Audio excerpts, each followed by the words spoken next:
This is the Greg Bedard Patriots Podcast with Nick Caddles.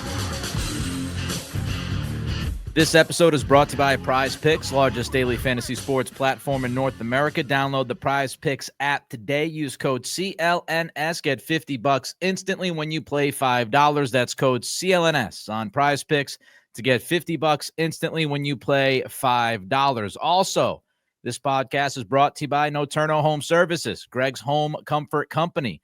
If you're looking for a team that puts your comfort first, visit noturnohome.com/Bedard for 10% off your next service. Could save you up to $1,000. We are going to be wide receiver heavy in this podcast, everyone. And we start with the news from yesterday, Greg, that the Cincinnati Bengals reportedly are going to tag Tee Higgins. Now, let me start here. We're going to look at if this is going to actually stick long term in a minute. But let me just first ask you this. If Higgins is truly out, how big of an impact does that have on the Patriots offseason? I think it's pretty big, Nick. I think now I don't know this 100%, but we've heard various reports and, I've talked to people. I do think that they were going to be hot and heavy on Tee Higgins if he was out there. I mean, just look at what they did with Calvin Ridley. Look at what they did with Brandon Ayuk. Those guys, Ayuk ended up staying, which is what he wanted all along. Ridley ended up signing with the Titans. But, as far as Elliott Wolf and his weaponizing the Patriots offense, they did try. And for whatever reason, it didn't work out. But, Tee Higgins had a chance to be out there alone. You give him whatever, upwards of $30 million a year. He's going to sign with you. He's going to have multiple options. The Patriots are not the only team with a lot of cap room going into this offseason. But I think it's a little bit of a blow for, what we're hoping for a very fruitful Patriots offseason, and especially at the wide receiver position.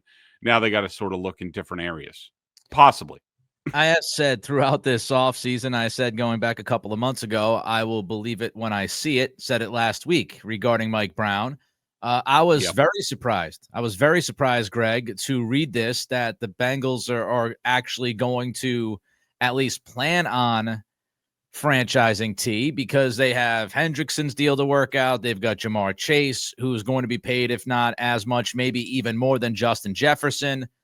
So here's my question. Should we totally write the Higgins option for the Patriots off this offseason? No, not even close. Now, it gets complicated, Nick. I will say this, just about the Bengals' decision to franchise Tee Higgins, and we'll see if they ultimately do it. They have a little bit of time to, decide how that works out. But look, it's smart. It's smart for them to do that because he's going to get top of the market if he goes to market. The most that the Bengals would get, provided they don't sign a free agent that's equitable, the most they were going to get as far as compensatory picks was, a sandwich pick between the third and the fourth round a year from now. And so when you have that type of commodity like Tee Higgins, it makes no sense to let that happen. I mean, it'd be similar to what the Patriots did with Joe Thuney, which was stupid. I mean, signing him to rushing him, giving him the franchise tag, instead of letting him go to market. He ended up going to market, getting paid at the top of the guard market, and the Patriots didn't get anything because they signed all these free agents, and It was just dumb. And so the Bengals, basically what they're doing is they are ensuring that even if things go poorly with Tee Higgins as far as a contract extension, and we'll see how that goes, they're in a position to get something. They at least a first-round pick for Tee Higgins, probably multiple first-round picks, a first and a second, something like that, that if things break down, they can always go to the Patriots and be like, so you want him? They'll be like, yeah. This is what we were proposing for Brandon Ayuk. We'll give you the same deal. So it's same sort of thing. Here's what complicates it, Nick. So once they put the franchise tag on him, there's a deadline. I think it's July 15th. Right. On when they can negotiate a contract extension. After that, it expires. He plays on the tag if he signs it, or he could not sign it, hold out, all that stuff. So here's where it's complicated from the Patriots' perspective. And I wouldn't be surprised if they didn't have this in mind anyways, to leave themselves open, whether it's in the offseason or at the trade deadline, what have you. How much money do you earmark in case something breaks down with Tee Higgins and the Bengals? Because you could be in a power position then. Right now, teams have a bunch of cap space. Come July 15th, there might not be that much cap space out there. There might not be that many legitimate suitors for Tee Higgins. So if you're the Patriots, do you earmark money, say, for a rainy day, a Tee Higgins fund, just in case things break down with the Bengals? It's not realistic, which, I do think that's in the realm of possibility that he does not get an extension done. Like you said, Jamar Chase is more of a priority. Trey Henderson is more of a priority when you're looking at building a team. So if you're the Patriots, do you spend everything up front, or do you save, I don't know, $30 million in cap space just in case Tee Higgins is available come July? There's another issue too. If you have to wait until July, how do you go about March, April, May, and June? Yeah. So, the order of operations, so to speak, is critical, because if you do earmark that money and say, all right, well, if the Higgins thing doesn't work out and we need the 30 million, 30, whatever it is, then that means you're not addressing the wide receiver one need, and you're waiting until July. And are you really going to put all the eggs in the Tee Higgins basket? That's a shaky proposition.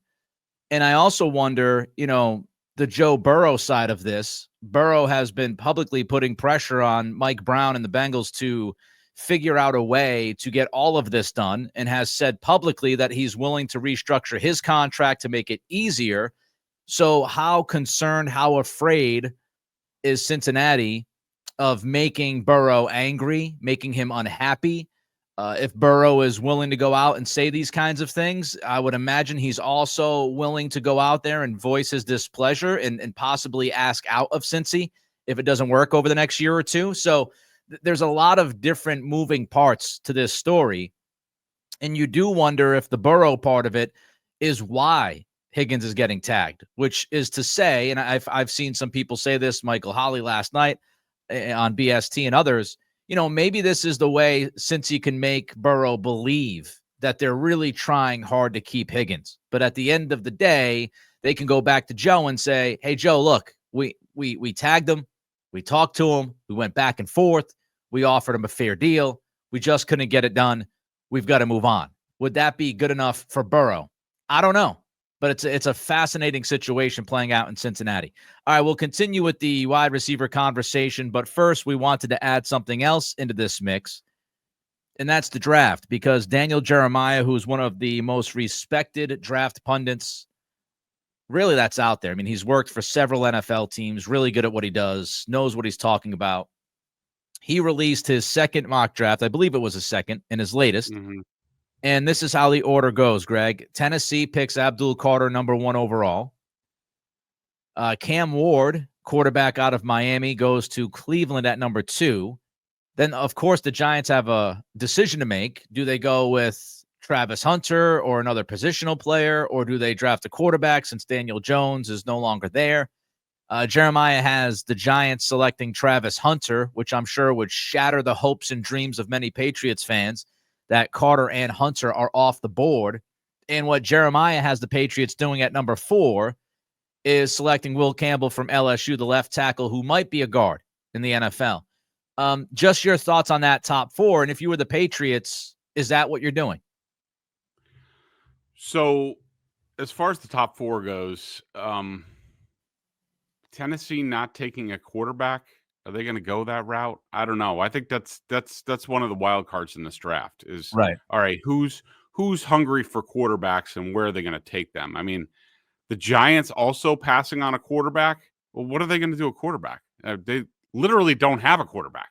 So, I don't know what they're going to do. I could see Tennessee passing depending on what they, internally think of Will Levis, and do they want to give him another year? And, with Callahan and his offense and all that stuff, even though I think Will Levis pretty much drove Callahan up a wall last year with some of his decision-making, as it would any coach. As far as the Patriots taking Will Campbell at 4, I don't know, Nick. I was watching some film of him yesterday, and look, I like the player. This isn't to say I don't like the player.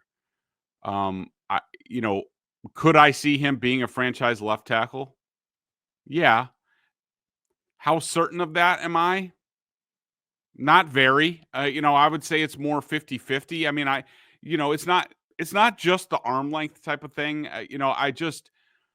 I see him going against some of these college ends, and, I don't think they're that great. And compared to what he's going to see, I worry about him with the bull rush and the arm length. I probably have PTSD from watching Joe Tooney in the Super Bowl. I mean, I do think Will Campbell definitely has better movement skills, and that suits himself more to left tackle than say a Joe Tooney. But 4 is kind of rich for my blood for a guy where there's no doubt that he's going to play in the league for a long time. But the question about position, I'm not drafting a guard, unless he's like Quentin Nelson in the top 5. And that's what I'm worried about. I think in that situation, I'm probably going with a Mason Graham. You could even talk me into Tyler Warren at 4, just because, I'm looking for special. And I think that those are the type of guys that can be special. But, when we get down to it, when they're on the clock at 4, the big question is going to be like, all right, well, where do you have these guys 4 to 8 or 9? Like, is there that much difference between them? But no, I don't love the Will Campbell pick at 4. I'm hoping that the Patriots sign like a Ronnie Stanley to make that moot, and then they're freed up to draft the best player available. The rest of the draft, by the way, in the top 7, Jeremiah has Mason Graham from Michigan, the defensive tackle, going to Jacksonville at 5. He's got Shedeur Sanders going to Vegas at 6. And then he's got Greg's guy, Tyler Warren, going to the Jets at 7. It's interesting because obviously, can the Patriots play the game with Tom Brady and make the Raiders believe that Shedeur Sanders is going to go at 4 and they have somebody on the phone that's interested in Sanders? Because that seems to be the sweet spot there for Sanders at 6. A lot of people have Shedeur going to Vegas. So again, if that's the case, can the Patriots make Vegas believe they've got to jump to 4 to draft their guy? And I think that's part of the game, and it's a big part of the game, because if the Patriots can pick up extra draft capital, and you don't need a huge deal to move down to 6, if you can grab a couple of extra picks from Vegas, move down to 6, and you're not going to lose a whole hell of a lot. It depends on if you feel like you've got to draft your guy at 5, because if Vegas is moving up for Sanders, that just leaves the Jaguars. And like you said, Greg, my biggest question is, how big of a difference is there between the 5th player in the draft and the 12th player in this year's draft? Because it doesn't seem like there's a significant difference. A lot of people will tell you there are 2 blue chip prospects in this draft, and that is Hunter and Abdul Carter. And then you get to quarterback needy teams. So if the Patriots look at it and say, yeah, I understand that Will Campbell at 4 might not sound great, might not have people doing jumping jacks, but we don't feel there's a big difference between Will Campbell or Tyler Warren or anybody else that can go in the top 10 to 15. So we're just going to grab our guy because we want to address the offensive line, and we're picking the best offensive lineman in the draft. I wouldn't have a huge issue with that, but we'll see how it goes, because of course you got the arm measurements, the combine, and a lot more conversation to unfold before we get there. But I think it would make sense if the Patriots didn't feel there was a significant drop off between 4 and 10 or 11. All right, before we continue with our wide receiver talk, Greg wants to talk to you about Prize Picks. Prize Picks is the best place to get real money sports action. With over 10 million members and billions of dollars in awarded winnings, Prize Picks has made daily fantasy sports accessible to all. You just pick more or less on at least 2 players for a shot to win up to 1,000 times your cash. Run your game all season long on Prize Pick. I love the app. It's fast as crap when I sit down in front of the TV. You know what's also kind of fun to use this for? That new golf league that's been on. I've been doing that lately. That's been fun. Prize Picks invented flex play, which means you can still cash out if your lineup isn't perfect. You can double your money even if one of your picks doesn't hit. Think Jason Tatum will get more than 5 3-pointers this week when they return back from the break. Jaylen Brown for more than 35 points. Cook up your hot takes like Nick Cattles with your friends and win real money this basketball season when you and your crew run your game on Prize Picks. Which players are going off, which ones aren't. Make your picks in less than 60 seconds and turn your sports opinions into money all season long on Prize Picks. Download the app today. Use code CLNS to get $50 instantly after you play your first $5 lineup. Again, that's code CLNS to get $50 instantly after you play your first $5 lineup. Prize Picks, run your game. All right, speaking of run, let's run through some free agent wide receiver names. The premise here is that Tee Higgins is not available. You have to assume that Tee Higgins is not available, and now you're looking at some of the other options.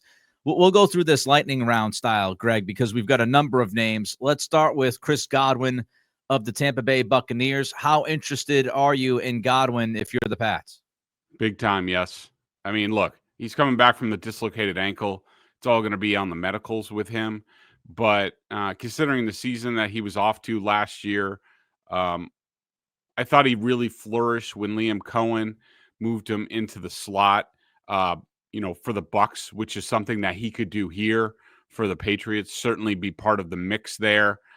Smart player, tough player, clutch at times, has won a Super Bowl. If I'm the Patriots and Tee Higgins is really off the board, probably Chris Godwin would be at the top of my list on somebody that we have to get. I don't think he's going to be hugely expensive. Not that I care how expensive these people are because they're not my money. But I'm a big time into Godwin. Of course, the biggest questions with Godwin are the injuries, serious ankle injury that cost him the rest of his season last year, had an ACL a few years ago. He was on pace for 121 catches and 1,400 yards last season with the Bucs before he got hurt. He got hurt in garbage time, which is just a brutal situation for him because he was on his way to a likely multi-year deal for some pretty good money, and now you kind of question what he's going to make. The interesting part you said, Greg, is, the slot, and that's where Cohen moved him back to. And of course, you have a lot of guys that can kind of play that slot position. I think you could look at Bourne as a possibility. You can look at Pop Douglas, but Godwin is better than both of those guys. So you would have to maybe make a correlating move to your current roster to put Godwin where he's best. And I think the Patriots would be willing to do that because of the upgrade as long as he stays healthy. Amari Cooper. I'm a no on Amari Cooper. Always have been. I mean, I guess if you strike out in different places, I might be open to it. He's not a bum, but this is a guy who sort of disappeared when he went to Buffalo playing with Josh Allen. The book on him is he's not very tough and he doesn't like to play in the cold. And I've just never been a big fan of Cooper's. A lot of his offense in 2023 was, thanks to some big plays and back shoulder throws. And when you took those out of the mix in 2024, he wasn't the same guy. He had 41 receiving yards in 3 playoff games. And what might be even more telling is the Bills used Cooper on only 38% of their offensive dropbacks. So, by the end of the year, they just didn't believe in him. So he would not be very high up on my list in free agency. Stephon Diggs. I'm not totally opposed. I mean, look, he's coming off the ACL, and I know he's gotten a bum rap as far as what happened in Buffalo and what went down, and even when he was with the Vikings, certainly runs his mouth a lot. But I do think he's matured a little bit. I think he was good. The Texans raved about him as far as his influence in the building. I wouldn't be opposed to it, but at his age, how good is he going to be coming back from ACL? Maybe a year out, he'd be a little bit better, but this might be a little bit too soon. I'd be interested if the number made sense. And, if you look at the advanced metrics, if you look at some of the analytics, he was actually much better than people would realize last year before he got hurt with that ACL, but he's got the ACL. And I would also have to know if he wants to be here.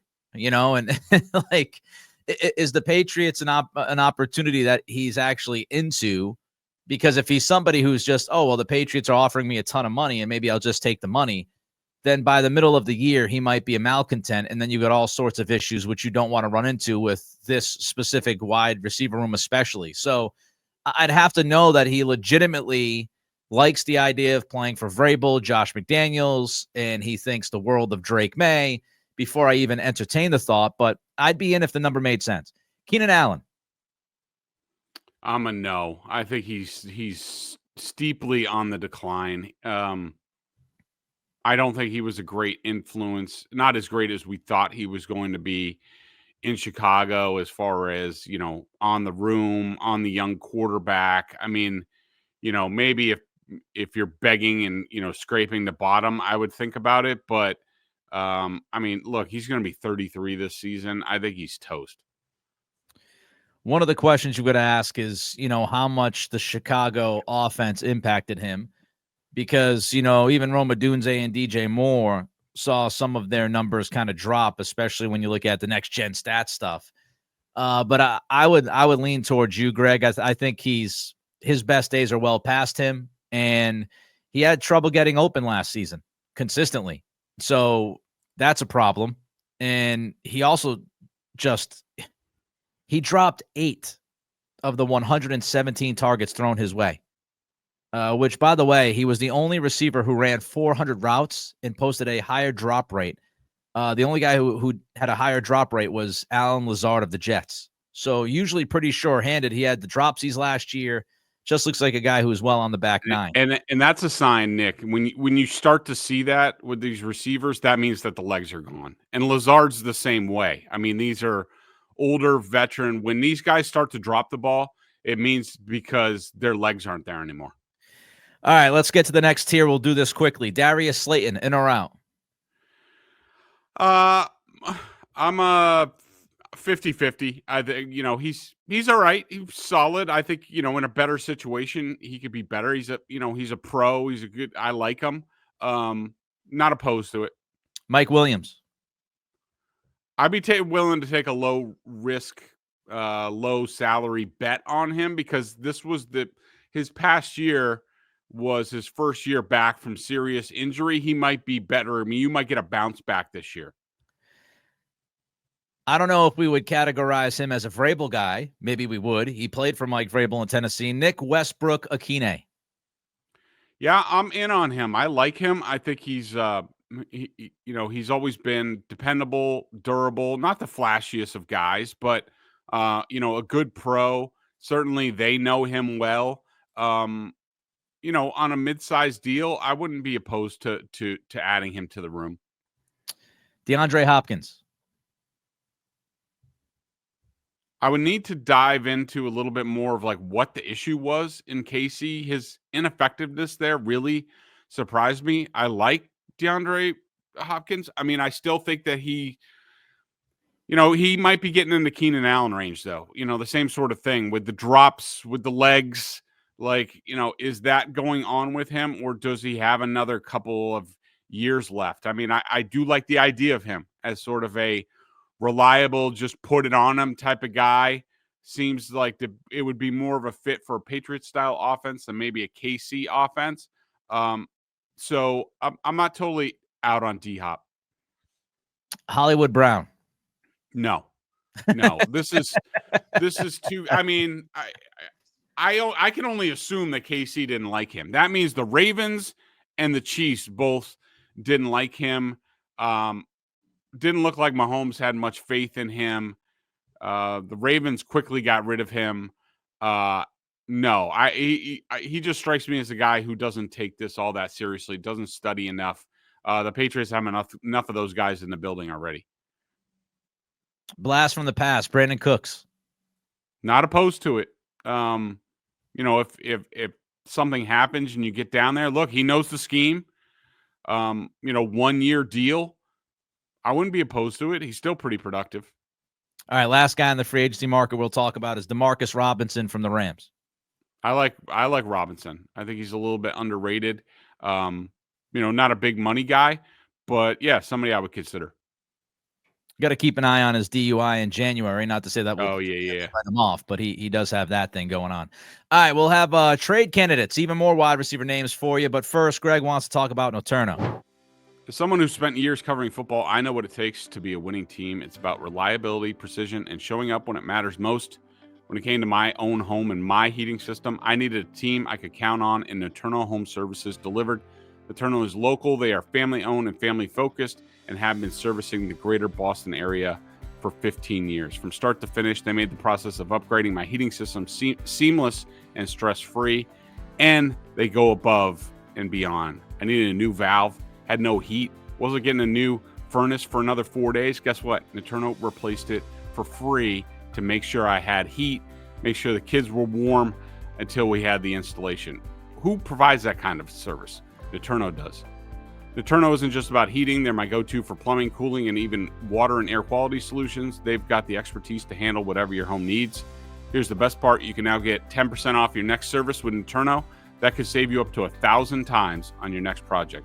Just visit noturnohome.com/Bedard for all details and conditions. That's NOTTURNO home.com/Bedard. Take advantage now before the end of the year.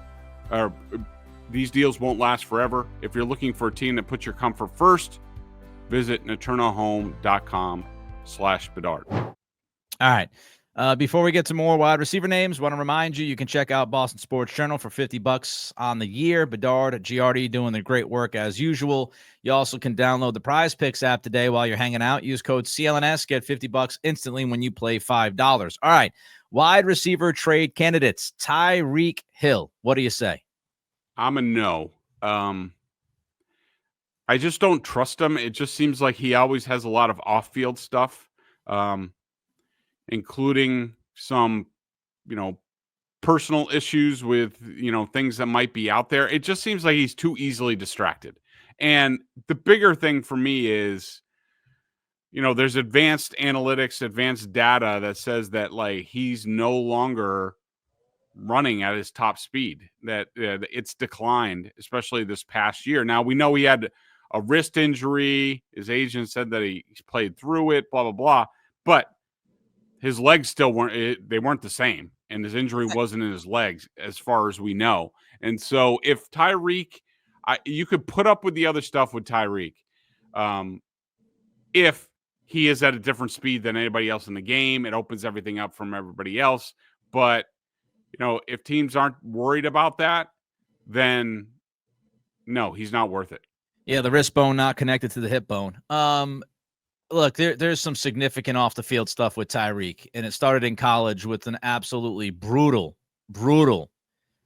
incident between he and his pregnant girlfriend at the time. And I think this is all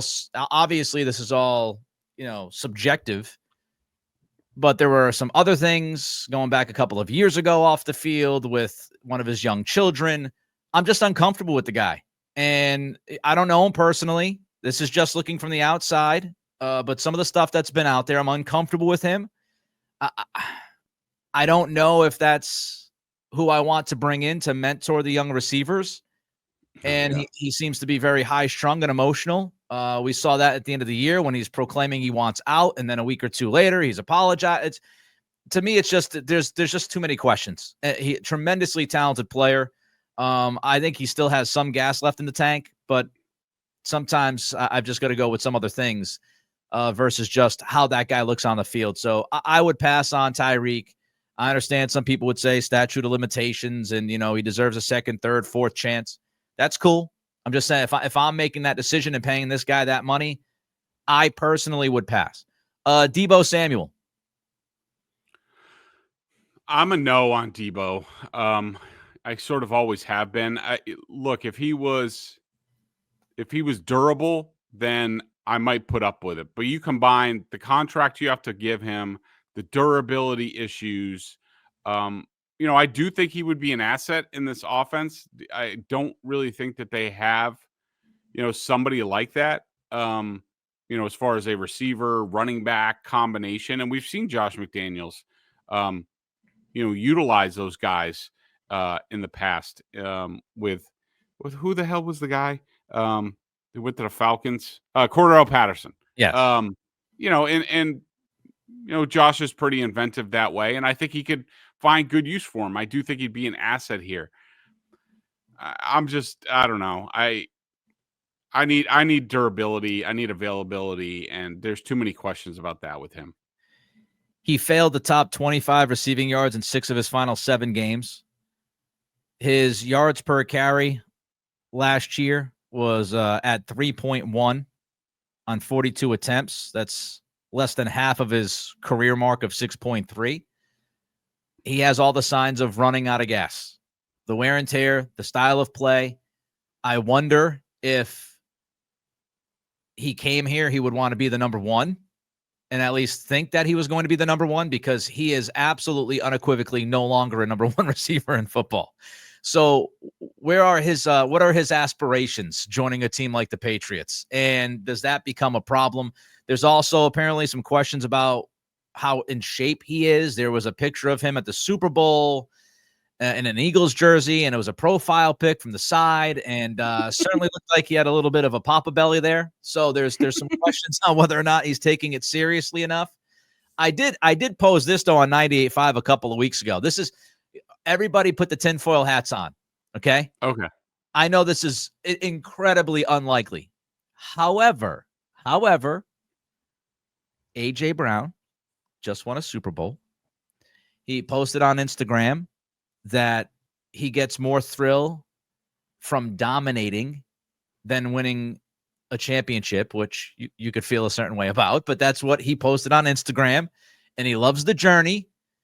And A.J. Brown, we know the Mike Vrabel link, but A.J. Brown and Deebo Samuel are best friends. And I'm not saying, oh, they like each other. No, they are best friends. They're on record. They talk to each other twice a week, every week of the year. They share, advice about their children. I mean, they are super tight. So, tinfoil hat, if I felt like Deebo Samuel could possibly help me sway A.J. Brown to want out of Philly and come to New England to play with his BFF and play with under Vrabel again, and to play for the team that he said he grew up watching, was a huge fan of. He wanted to be a Patriot. If I knew that gave me any chance, I would probably take a swing on Deebo. If there was any shot that gave me a better chance of getting A.J. Brown, I would take the shot. Otherwise, I would pass. Yeah, well, Nick, you had me at A.J. Brown. So I'm on board. Let's ride that tinfoil canoe right down the river. Let's go crazy, baby. Let's go nuts. All right, DK Metcalf. Hell yes. If they can get him out of Seattle, which, I think is a possibility. They're going to have some cap issues. It's either AJ's number one for me. DK would be my backup. I'm going after those guys. Yeah, I'm in on Metcalf. Like you said, I don't know if Seattle wants to get rid of him or would be open to trading him. I know he came out on a podcast. Everybody listening to this will say, oh, but he said he hates Massachusetts. Well, if they plopped $75 million guaranteed in front of him, he might love Massachusetts. So, yep. And if they said, you're the number one, we're going to throw the football to you 10 times a week with Drake May, and his skill set fits perfectly with May. I know people say he's not a great route runner. I don't need him to be a great route runner to dominate games. So I think he's a perfect fit with May. The question, Clint Kubiak, the new OC, Mike McDonald, the head coach out there, recently said at a press conference that they want to create an offense where Metcalf is at the epicenter. So it sounds like they're all in on the DK Metcalf business. We'll see if that remains true. Garrett Wilson of the Jets. I think it's a pipe dream. I mean, if you're the Jets and restarting, you're already restarting a quarterback. Look, he's the most talented guy they have on their team, and they have some talent on that team. I think he's outstanding. Maybe if he doesn't like what's going on, if they really want to start like a rebuild and start selling off pieces, yeah, I'd be into it. I don't see any chance that A, I don't think he's going to be available. B, they would never trade him to the Patriots. I don't know the GM. I know the GM's name, Darren. Is it Muji or Moogie? I think it's Moogie. Whatever it is. Darren M. Darren M. I want to throw a scenario at you, Greg. Let's say that whoever makes the call, whether it's Vrabel or Cowden or Wolf, whoever calls Darren M and says, "Hey, are you open to the idea of possibly moving on from Garrett Wilson?" If Darren M, Greg, okay, you're in that role of Wolf, Cowden, or Vrabel. If Darren M said, we will trade you Garrett Wilson for the 4th pick in the draft, would you do it? Yeah. Mm-hmm. Without question. Wow. I wouldn't. Wait, were you saying from the New England perspective or the Jets perspective? From New England's perspective. Oh, New England's perspective? No. Yeah. All right. If Darren M said, you need to give me the 4th pick for Garrett Wilson, you wouldn't do it. Nope. Neither would I. I do think the Jets would think hard about it if the Patriots called and offered that, but I don't think they will. All right. Here's a guy. Right now, he's a trade candidate. He might be a free agent in another few days. We'll see how it unfolds in New York. But Davante Adams. Possibly. Now, I know a lot of people say like, oh, him and Josh McDaniels in Vegas, he's smoking cigars. Like, they got along really well. I'm telling you. Really? And yeah. And, there were certainly some things that went down there, but look, Davante knows that, that first year in Vegas without, really any great quarterback play, he had a monster season that year. And, I think that McDaniels would be on board. I think that Adams would be okay with it.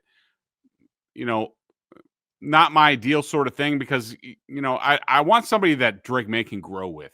And Davante Adams is like a 1 or 2 year thing. Could definitely help him. So I'm not opposed, but not high on my list. It is amazing. Like I think people look back at the Raiders thing and they think like Josh McDaniels is the reason why that Adams left Vegas. No, Davante left Vegas in 2024. So that was after McDaniels was gone. I think the bigger issue for Davante is that the Raiders traded Derek Carr or they let him go. And that kind of pissed him off because one of the major reasons why he wanted to go to Vegas was because of Carr, because they were college teammates and they're really good friends. So that was really the falling out. It wasn't Josh. It was the decision surrounding Derek Carr.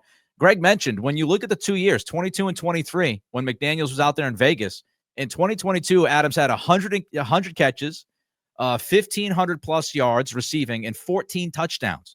And then in 2023, he had 103 catches. His yards went down from 1,500 to 1,144, but he had 8 touchdowns. So this was a guy in Josh McDaniels' offense that was 1,000 plus yards easily, 100 or more catches, in 8 or more touchdowns. So he had production in the Josh McDaniels offense, even though they had a shaky quarterback situation going on there. So I would be willing to look into the Davante Adams thing. I don't think it's a trade possibility. I think it's more of a free agent possibility. I think he will be cut, but there's a story out there today that he's enamored, or whatever the hell the word was, with the Chargers and playing along maybe with Justin Herbert. So, does he want to go back to the West Coast, better weather, yada, yada?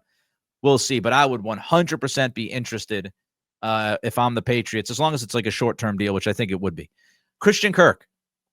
I'm a no. I was a no when he was the top free agent, and I thought the Jaguars were crazy for giving him that money, which I was right about.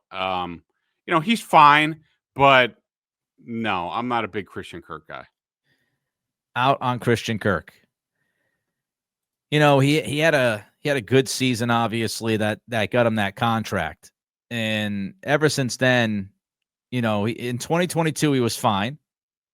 And he had over 1,100 yards and 8 touchdowns when the Jaguars went to the playoffs. But since then, he's been bothered by injuries, hasn't looked like the same guy. So, he could have an okay kind of level, but I don't think you're getting much of a ceiling from him. Cooper Kupp.